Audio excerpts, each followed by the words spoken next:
ਕਿਸਾਨਾਂ ਦੀ 7ਵੇਂ ਦੌਰ ਦੀ ਕੇਂਦਰ ਅਤੇ ਪੰਜਾਬ ਸਰਕਾਰ ਦੇ ਮੰਤਰੀਆਂ ਦੇ ਨਾਲ ਮੀਟਿੰਗ ਹੋਈ ਹੈ। ਮੀਟਿੰਗ ਖਤਮ ਹੋ ਗਈ ਹੈ। ਕਿਸਾਨ ਵੀ ਬਾਹਰ ਆ ਚੁੱਕੇ ਹੈ, ਮੰਤਰੀ ਵਾਪਸ ਜਾ ਚੁੱਕੇ ਨੇ। ਅਭਿਮਨਿਊ ਕੋਹਾੜ ਕਿਸਾਨ ਲੀਡਰ ਇਸ ਵੇਲੇ ਸਾਡੇ ਨਾਲ ਮੌਜੂਦ ਨੇ, ਗੱਲਬਾत ਕਰਦੇ हैं। कोहाड़ साहब आज की गलबात हुई जी मीटिंग देखो 12 बजे लगभग मीटिंग शुरू हुई थी और 4 बजे तक मीटिंग चली।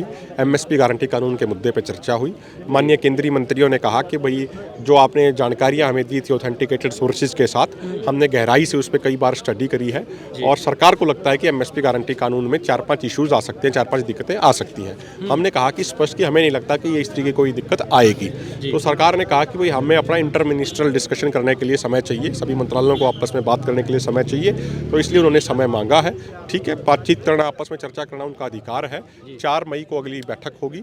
और इसके अलावा हमने एक बात ये भी रखी कि भाई मीडिया के माध्यम से कुछ चर्चाएं चल रही हैं कि अमेरिकन प्रेसिडेंट और अमेरिकन एडमिनिस्ट्रेशन द्वारा दबाव बनाया जा रहा भारत सरकार पे कि भाई एग्रीकल्चर प्रोड्यूस से आप इंपोर्ट ड्यूटी हटाओ। हमने स्पष्ट कहा कि अगर इस तरीके का कोई काम होता है तो भारतीय किसानों के लिए डेथ वारंट साइन करने के बराबर होगा, भारतीय किसानों का गला घोटने के बराबर होगा।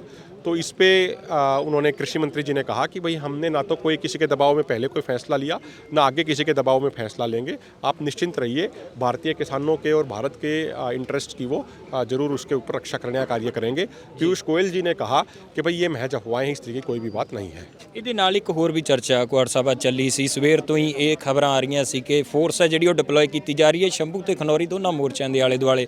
ਉਸ ਬਾਬਤ ਪੰਜਾਬ ਸਰਕਾਰ ਦੇ ਨਾਲ ਤੁਹਾਡੀ ਕੋਈ ਗੱਲ ਹੋਈ? सेंट्रल मिनिस्टर के साथ बात होने के बाद पंजाब गवर्नमेंट के मिनिस्टर से भी चर्चा हुई, तो उन्होंने कहा कि भाई हमारा ऐसा कोई एजेंडा नहीं है और हमारी मोर्चों पे हमला करने की कोई प्लानिंग नहीं है।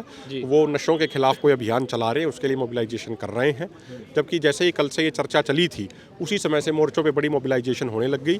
तो उसके बाद हमें लगता अगर इस तरीके का मनसूबा हो भी अगर सरकारों का तो वो पीछे हट गए ਜੀ। ਔਰ ਦਿੱਲੀ ਕੂਚ ਦਾ ਇੱਕ ਹੋਰ ਆਖਰੀ ਸਵਾਲ ਹੈ ਕਿ ਦਿੱਲੀ ਕੂਚ ਵਾਲਾ ਜਾਂ ਡੱਲੇਵਾਲ ਸਾਹਿਬ ਦਾ ਜਿਹੜਾ ਮਰਨ ਵਰਤ ਆ ਉਹ ਸਾਰੀਆਂ ਚੀਜ਼ਾਂ ਕੰਟੀਨਿਊ ਰਹਿਣਗੀਆਂ? कार्यक्रम एजिटेज जारी रहेंगे। मांगे पूरी होने तक हमारा आंदोलन और डल्लेवाल साहब का अनशन है वो जारी रहेगा। ਜੀ ਬਿਲਕੁਲ। ਅਭਿਮਨਿਊ ਕੋਹਾੜ ਕਿਸਾਨ ਲੀਡਰ ਇਸ ਵੇਲੇ ਸਾਡੇ ਨਾਲ ਗੱਲਬਾਤ ਕਰ ਰਹੇ ਸਨ। ਉਹਨਾਂ ਨੇ ਸਿੱਧਾ ਸਾਫ਼ ਕਲੀਅਰ ਕੀਤਾ ਐਮਐਸਪੀ ਦੇ ਮੁੱਦੇ ਦੇ ਉੱਤੇ ਚਰਚਾ ਹੋਈ ਹੈ ਤੇ ਉਸ ਤੋਂ ਬਾਅਦ ਦੇ ਵਿੱਚ ਜਿਹੜਾ WTO ਦਾ ਮੁੱਦਾ ਜਿਹੜਾ ਸਭ ਤੋਂ ਵੱਧ ਪੱਖਿਆ ਹੋਇਆ ਕਿ ਉਸ ਦੇ ਤਹਿਤ ਹੁਣ ਪੂਰੇ ਦੇਸ਼ ਦੀ ਜਿਹੜੀ ਕਿਸਾਨੀ ਹੈ ਉਹਨੂੰ ਖਤਰਾ ਕਿਤੋਂ ਹੈ? ਅਮਰੀਕਨ ਸਰਕਾਰ ਤੋਂ ਖਤਰਾ। ਤਾਂ ਉਸ ਬਾਬਤ ਵੀ ਕੇਂਦਰ ਸਰਕਾਰ ਦੇ ਵੱਲੋਂ ਕਲੀਅਰ ਕਰ ਦਿੱਤਾ ਗਿਆ ਕਿ ਐਸਾ ਕੋਈ ਵੀ ਸਮਝੌਤਾ ਨਹੀਂ ਹੋਇਆ, ਕਿਸੇ ਤਰ੍ਹਾਂ ਦਾ ਦਬਾਅ ਭਾਰਤ ਸਰਕਾਰ ਦੇ ਉੱਤੇ ਨਹੀਂ ਹੈ। ਤੇ ਦੂਸਰੇ ਪਾਸੇ ਜਿਹੜੇ ਮੋਰਚਿਆਂ ਨੂੰ ਚੁਕਵਾਉਣ ਦੀ ਚਰਚਾ ਚੱਲ ਰਹੀ ਸੀ ਕਿ ਫੋਰਸਾਂ ਡਿਪਲੋਏ ਕੀਤੀਆਂ ਗਈਆਂ ਨੇ, ਐਸਾ ਵੀ ਪੰਜਾਬ ਸਰਕਾਰ ਨੇ ਕਲੀਅਰ ਕਰ ਦਿੱਤਾ ਕਿ ਐਸਾ ਕੁਝ ਨਹੀਂ ਹੈ। ਪਰ ਕਿਸਾਨਾਂ ਨੇ ਕਿਹਾ ਕਿ ਅਸੀਂ ਆਪਣੇ ਵਾਲੇ ਪਾਸਿਓਂ ਵੀ ਤਿਆਰ ਬੈਠੇ ਹਾਂ। ਵੀਡੀਓ ਜਰਨਲਿਸਟ ਜਸਪ੍ਰੀਤ ਸਿੰਘ ਦੇ ਨਾਲ ਮੈਂ ਇੰਦਰਜੀਤ ਸਿੰਘ ਚਹਿਲ ਦਾ ਖਾਲਸ ਟੀਵੀ ਚੰਡੀਗੜ੍ਹ।